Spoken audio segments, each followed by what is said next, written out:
Live from the Stream Center in Tampa, Florida, the home of News Channel 8, your official Bucs station. This is Bucs Bonus on WFLA Now.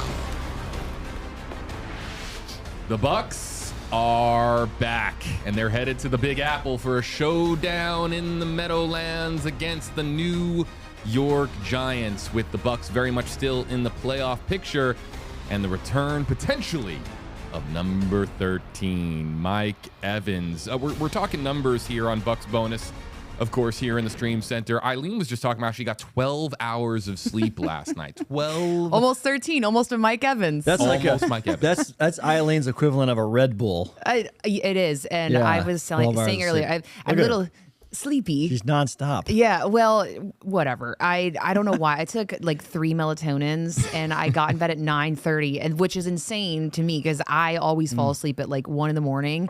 And I woke up at 9 a.m. today, like just made work. I have no idea why. I needed my beauty sleep, guys. Right. I needed the beauty sleep. Oh, You guys, come on now. I think you're on your A game today. Thank you so very I like much. the 12 I hours appreciate sleep. that. There you go. Eileen rested, ready to go. Dan has his coffee, right? Always. I believe that's what you're sipping. That keeps me going. The Florida State That bug. keeps me going. Yeah.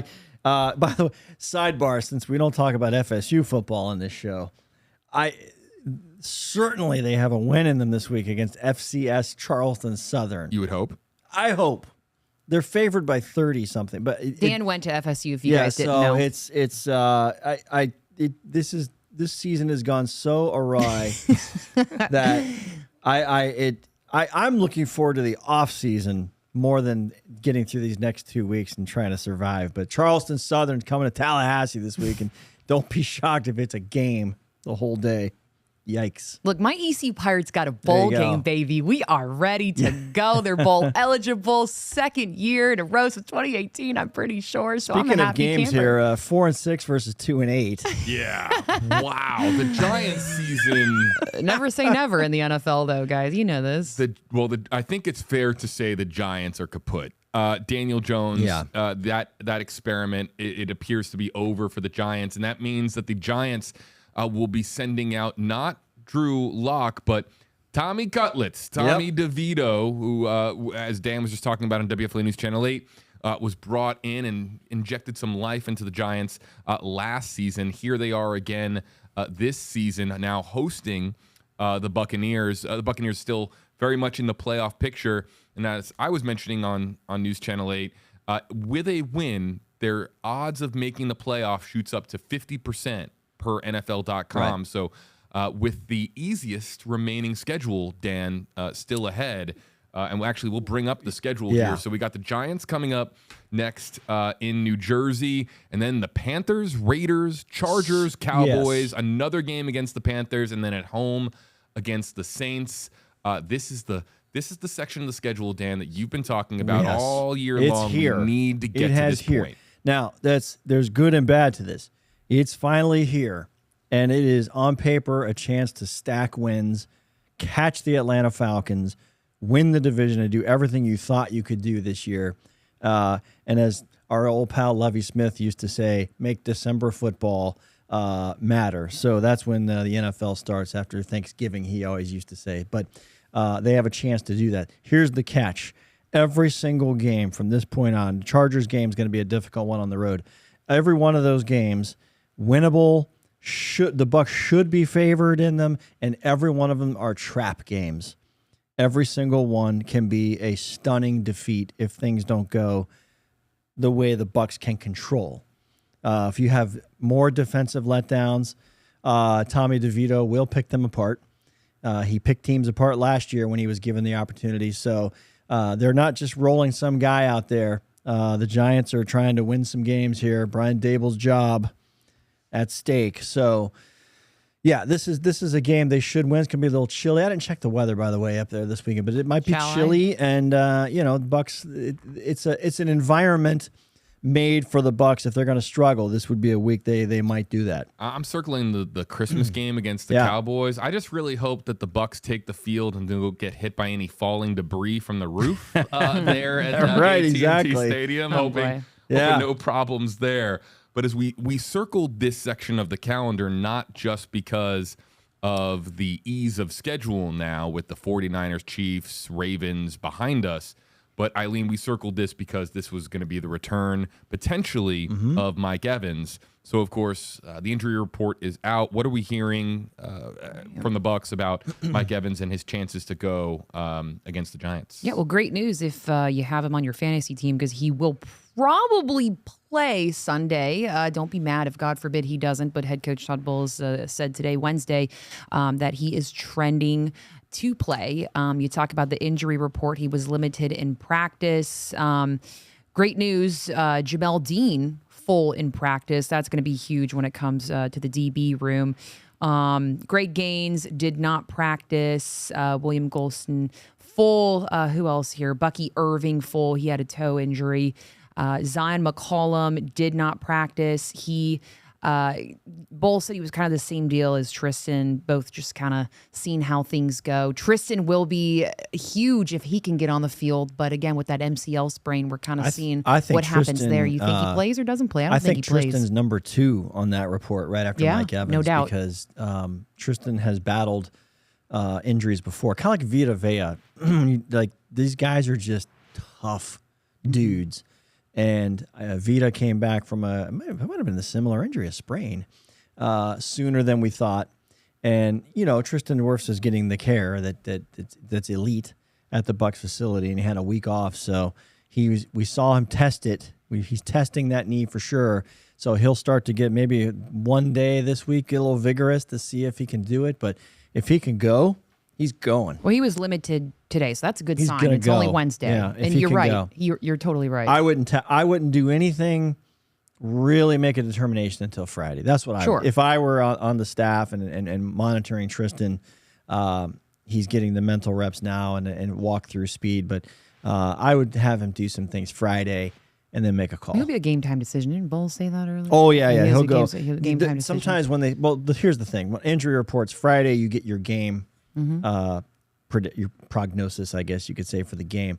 Those game statuses change all the time on Saturday, but not commonly. So if Wirfs comes out Friday and he's listed as questionable, unless he's really sore Sunday morning, he's playing. That's what's going to happen. The receiver core is looking up too, because Jalen McMillan, he was full today as well. That's That's a great sign. Oh, that's really good for those guys. Yeah, absolutely. Yep. That's good. So to Evans, really quickly, one point I want to touch on, and it's good. As we look here at the key storylines on our Buccaneers game preview, are the Bucs getting healthy at the right time? As we touch back on Mike Evans again for just one moment, one thing that has come up is his 1,000-yard streak and whether or not that is still in play. He has 335 yards on the season with, I believe, 7 games to go. So if you do some math, and I just did with the help of the handy-dandy calculator. Us journalists we're never great at math, so I'm interested to see how you're doing over there. I think it's doable. 95 yards per game he would have to average to, and we're talking about probably in that final game of the season against the Saints. No more Marshawn Lattimore over there, by the way. Yeah. Potentially cracking 1,000 if he can keep up that pace. But again, he's coming off of an injury, Dan. So you're thinking to yourself, can he realistically average 95 yards a game coming off the hammy? Well, my first concern is, and it hasn't been in recent years, but there was a period of time, 2-3 seasons, where Mike Evans' hamstring issues were kind of chronic and took him out of games toward the latter part of the season. When Tom Brady got here, I think everybody made a lot of changes to their preparation and that type of thing, and Evans was one of them. And he hasn't had an issue whatsoever until this one. This kind of snuck up by surprise, and it was very disheartening to see him in that Ravens game. Hindsight, I'm not so sure he should have played in the Ravens game. Aggravated it on that dropped ball at the back of the end zone when the defensive back fell on him. That's what Todd Bowles said. It wasn't a strain. The guy fell on him for the final injury. But I just think with his hamstring, you've got to be super cautious. If it's not completely comfortable, pull back. 1,000 yards, be darned. I mean, he's too important because the team is sitting in a spot to possibly make a run, if in a run beyond the schedule here. Mike Evans in January is a lot more important than November 24th Mike Evans.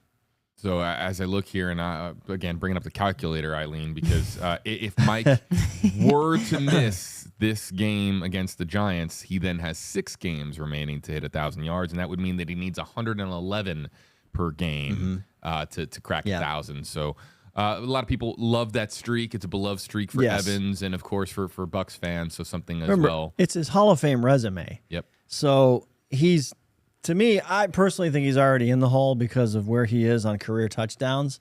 And everyone around him, if you look at the list, is a Hall of Famer. So he's in that neighborhood. He has a Super Bowl title. He's already checked off all the boxes. The streak is amazing. The streak is amazing. And don't put it, even if he misses a game, don't put it beyond him to have a 150 performance here at some point to get him right back on pace. He's that incredible of an athlete and a veteran. As we look here again at the key storylines, next up, Tommy Cutlets back on the menu. So it'll be really interesting to see the environment at what's the name of the stadium there for the Giants? MetLife. Thank you, MetLife Stadium. Because the Giants fans are going to be so relieved to see Daniel Jones gone. There was so much frustration. Yes. I have friends that are Giants fans that were just ready to move on from that chapter. Tommy DeVito comes in. I'm sure his agent, you and I were just talking about it. His agent with the fedora. What's his name? Sean. I think it's Sean Stiletto. I think it's Sean is his first name. The cameras are going to find him in the crowd. Oh, you can't miss him. There's going to be energy. Yes. Exactly. I was just thinking that. I'm like, him under center gives this team a spark. That is dangerous from the Bucs perspective. It is. Just because it's a little bit of a different look coming off the bye week for the Bucs when you we're probably looking at Daniel Jones film for an entire week. It was last week they made the decision, the announcement during their bye week. So there's been a little bit of time to review DeVito's performances. But when he came in last year, he made 6 starts. He threw 8 touchdown passes. 3 and 3. Yep, as a undrafted rookie. He's a he's a legitimate guy from the area, a little Don Bosco Prep, New Jersey guy. And went to Illinois, had a really good career there. And last year he was living with his parents, so he could be on the Giants roster. And of course, when he said that his mom's chicken cutlets were his favorite food, he's now making a living off of just that. He doesn't have to throw another pass. And if you go to the tri-state area, Tommy Cutlets is probably on your TV, pushing some cutlets, maybe a little gravy. With those cutlets. You guys are killing me with these puns. Even Tommy Cutlets is back on the menu. Yeah. I'm a vegetarian, so well, well, you know what? You can duplicate. You can try and duplicate it with eggplant. Yeah. But not me. Not me. Eggplants are great. No, I think adding him, back in the mix. You guys are ridiculous. Definitely gives this team a spark. And the great part about this is the Bucs are not overlooking this guy, right? Like they're taking this man seriously. Sterling Shepard even said I've been telling everybody, I've been telling them, don't overlook this guy. Don't overlook him. Head coach Todd Bowles, he said the biggest challenge for him was he loves his pocket presence. He's really good against the blitz, is what he was also saying. So they're not overlooking him. We say the jokes and whatnot, and I'm sure the team, they're having their fun with it too. But they know not to take this lightly, guys. Even though it's not Daniel Jones. And then it becomes on the Bucs defense to make Tommy DeVito's return a rough, long day for sure. And it's the linebackers, defensive backs will have to be in sync, or this guy will succeed. And I will tell you who's excited. Who's excited? And Antoine Winfield is excited because he's been in a bit of a slump, right? Having a few uncharacteristic missed tackles, and that's been one of their issues, right? And they went back to the basics. That is what they've been saying. They went back to the basics. You could just hear it in Antoine's voice, like he is just turning over this new leaf, this mentality, and they are refreshed. They're feeling good. You could feel the energy. And I asked him, I was like, is that kind of the vibe in the locker room right now? This new kind of refreshed energy. He's like, 100%. Like, we are ready to get back out there and finish the rest of the season on a positive note. So yeah, I mean, they're going to go up there and they're ready to go. I've got good vibes. I'm glad I'm glad Larry Foote kind of mentioned his name the other day, because he wasn't just calling him out. No. But he did mention his name, and you could easily gravitate to it, because the thought of Antoine Winfield missing a tackle is like crazy. Would never happen. But they're humans. This is like, this is, this is sports. This is, it's just a state of where things are defensively, how in disarray it is. And I know since the Bucs have now had their bye week, it's the stats are hard to look at now, because there's not an even sample for all the teams until all the teams have their bye week. So all these numbers of, you're near the bottom against the pass, this and the other, they're kind of distorted, I think, by the numbers. And offensively, too. Baker's dropped out of the top passing yards and that sort of thing. So they don't even care about the numbers, though, too. Baker said that the other day. He's like, I don't even care how well I'm doing my numbers and we're getting these losses. It's the losses. So you talk about Mike Evans and his 1,000 career. He didn't even care. I can guarantee that. You care in week 18 when the bonus is at stake. Mm-hmm. Yeah. Okay. Well, that's when you care. They're not going to tell you that, though. Exactly. I go to the field today. I need what? I need 2. Okay, I'm getting 2. Yeah, there's the famous clip with Gronkowski on the sideline with getting his Millie. Tom Brady, Yep. making sure. I think it was Brady. I don't want to get it wrong, but I think he threw like a shovel pass that was kind of like, what was that for? Yeah. In a situation, and it was to get him his bonus. Yep. And then on the sideline, he was mic'd up, and he was like, "Oh, I got my Millie," and it was him. Oh my God. Him and Donovan Smith doing a Millie dance. Yes. That was really funny. Exactly. It's a great clip. Yes. It's on YouTube for people that haven't seen it. But yeah, the defense against Tommy Cutlets. I mean, that's going to be, interesting. What about on the defensive front? I mean, talking about who's a disruptor that you're looking for. I mean, you have Mr. Lawrence. You have, of course, Tommy DeVito, but you also have Tyrone Tracy, exciting rookie, who has shown, some flashes of brilliance for the Giants that could be, part of their run game in the future now that Saquon Barkley has, of course, famously departed for Philadelphia. So what does the front look like defensively for the Bucs? Oh, I think the pressure, if you want to call it pressure, is on the outside pass rush. As always, it's something they're just trying to get going. And I think that has been helped in recent games by Kalijah Kancey and Vita Vea finally being together for multiple games and getting some chemistry. And they have forced the issue a little bit to make it helpful. I thought that the pass rush against Mahomes in particular, that interior part of the defensive line I thought they really performed well against the guy who eludes the pass rush. So, as you mentioned, JB, DeVito, or as Todd Bowles said, DeVito is good against a rush or a blitz. Doesn't mean he's not going to blitz him. He's gonna send the house as much as possible to throw this guy off. Then the pressure becomes on the linebackers and the underneath guys. And is everybody communicating that word we hate to give him nowhere to throw? Yeah.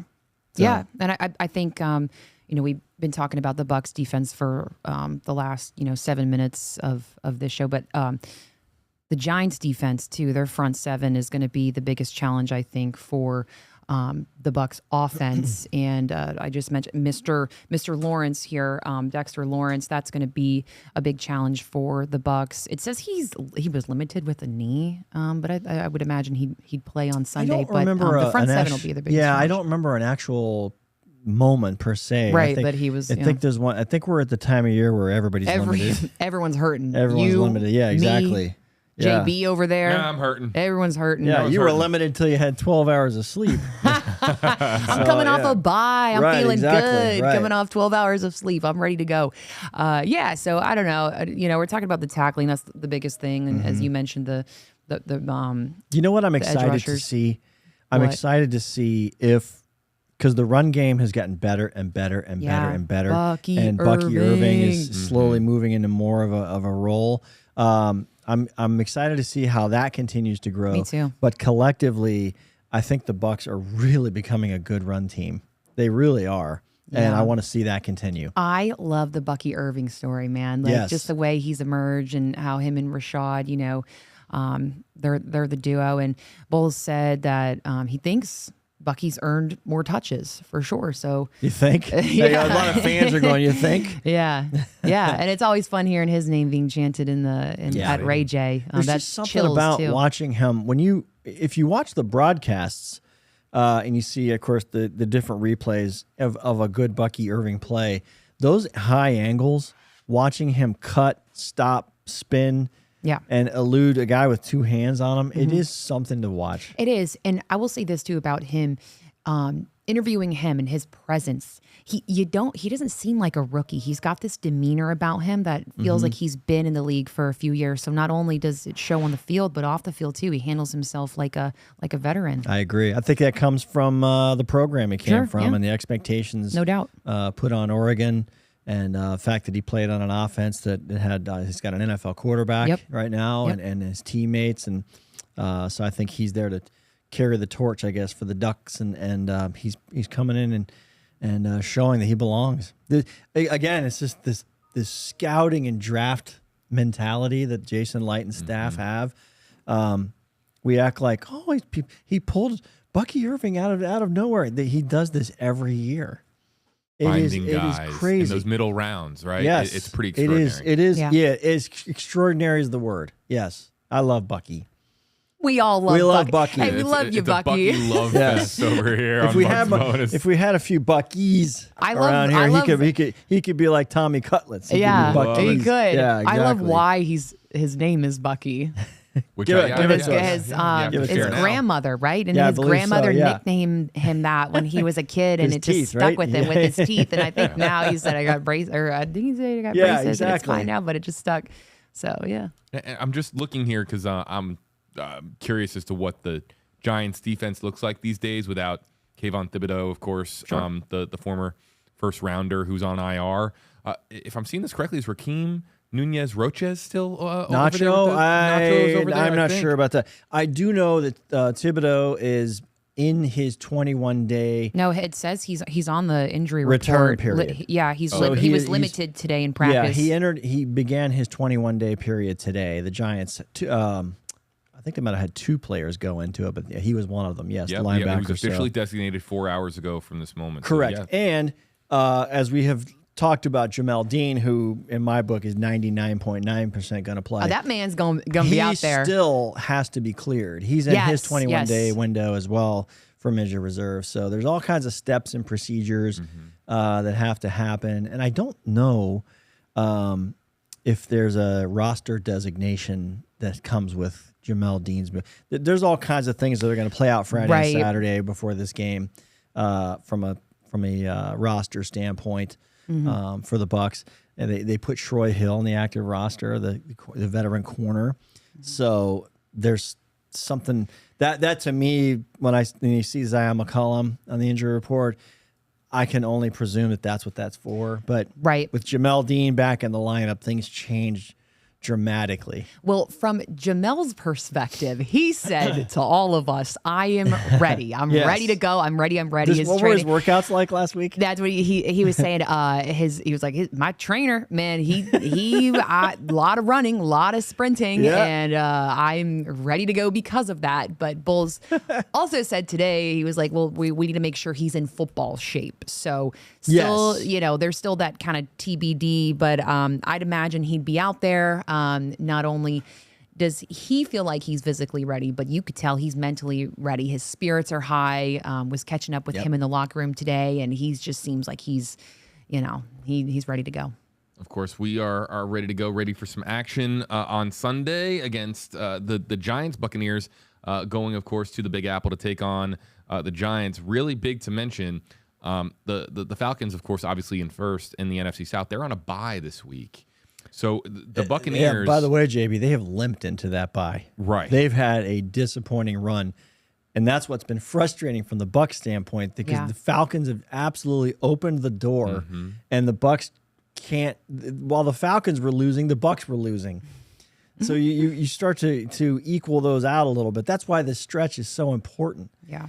You can't win 2 in a row, lose, and then win 2 in a row. You got to go 5 or 6 in a row and hope the Falcons keep sputtering. That way you get to that holiday weekend-ish with 3 games left, then it's on. The race is on. Remember, the Bucs cannot finish even with the Falcons. Look at this. They have to beat them outright. They cannot finish tied with the Falcons. Right, because of the tiebreaker. Yes. And of course, the Bucs losing both games to the Falcons.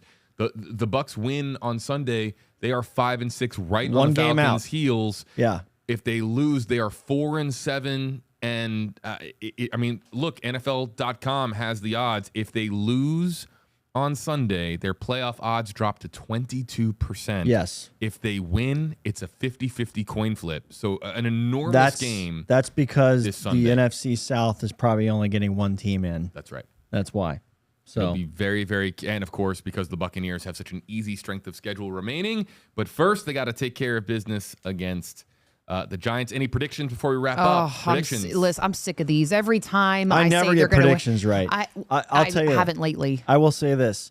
The Bucs offense has dipped a little bit. Their average is down to 24. If Evans is back on the field, even if Evans isn't scoring a touchdown or two, it's going to open some things up. So they might be back up by the 30 range, 30-point range. I'm done. I'm not saying anything. I'm not jinxing. I feel like every time I say something, if they win, they lose. If I say they're going to lose, they win. If the I'm Giants, done jinxing it. I'm going to sit over here and just if the Giants score enjoy 30, my coffee.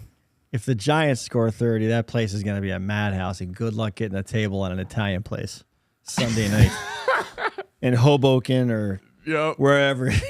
Wherever, because it's going to be run out of cutlets. They're going to run out of 86 cutlets the cutlets everywhere. by dinner time. We're gonna go get some garlic bread and pasta after this. Sounds good. I'll give you a prediction just to you do it, just to JB. look out for a guy that Aileen mentioned earlier. I'm feeling an Antoine Winfield pick. Boom. On Sunday. All I right. think he gets a pick for the first time, and I think a few weeks. Right? It's been a minute since we've seen a minute, yeah. Antoine Winfield pick. I think he picks off DeVito at some point in the game. I think you're right. I'll say that. All right. Love it. Eileen Hnatiuk. It's exciting. Bucs Insider Dan Lucas. Oh, there he is. Love it. Tubbles. Love It's your boy. Yes. They, of course, will be keeping you posted on all things Bucs on your official Bucs Station, WFLA News Channel 8. All your Bucs headlines on WFLA.com. Bucs Giants, 1 o'clock on CBS this Sunday.